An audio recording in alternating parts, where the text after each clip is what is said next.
sa mga briefing at kung napapansin po ninyo, yung tanong lagi po sa inyo, ano yung kailangan ninyo upang magawa ng maayos ang inyong trabaho?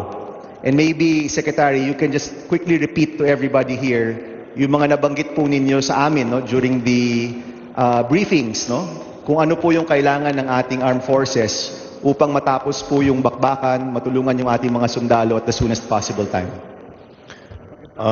Mr. President, Mr. Speaker, ang sabi po namin sa briefing namin sa Senador, sa Senado, ay kailangan namin ng konting tulong para sa mga sundalo natin. Like, we want more body protection, which we are already procuring, thanks to the support of the President. Kailangan din po natin ng mga communications equipment, yung mga high-tech communication equipment na pwede nating ma-monitor yung mga cellphones ng mga kalaban. Isa pa, kailangan natin ng mga drones to mayroon tayong mata sa taas na palaging nagmamanman sa lupa. Those are the more important things that we needed immediately.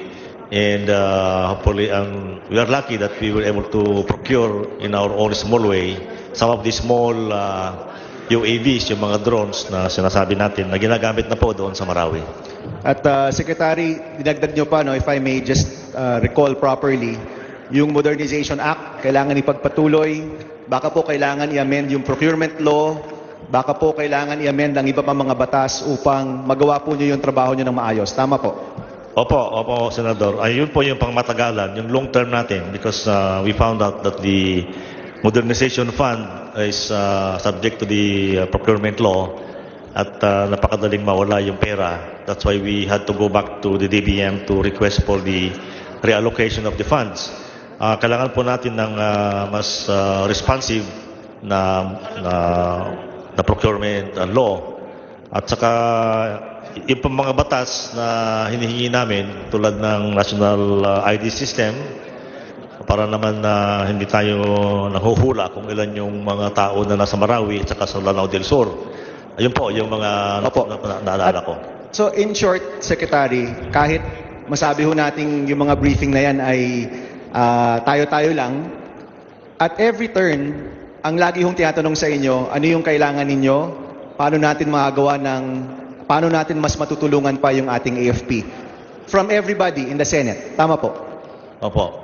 Yun po ang narinig At any namin. point, Secretary, meron ba nag-pressure na kailangan matapos nyo na yan next week o kailangan matapos nyo yan by SONA or by July 30? Anyone in the Senate at any point or anyone in Congress, has anyone given you a deadline na kailangan matapos na yan at this time? Wala po. In fact, ako po yung nagbigay ng deadline. 3 beses po ako nasunog dyan. Pero nung una kasi, hindi namin nakita kagad na gano'ng kahirap yung dinadanas ng ating mga sundalo. Kung makita po ninyo yung video yung kinuha nila, talagang maintindihan ninyo kung gano'ng kahirap yung house-to-house, room-to-room na clearing ng mga sundalo natin. Kaya ngayon, pakunti na yung lugar nila na hinahawakan ng mga maute, but we are not giving any deadline to our troops. Let them do their very best because they are doing their best na matapos yan sa madaling panahon dahil gusto na nating maibalik yung mga evacuees sa kanilang mga bahay. Opo. And in that position,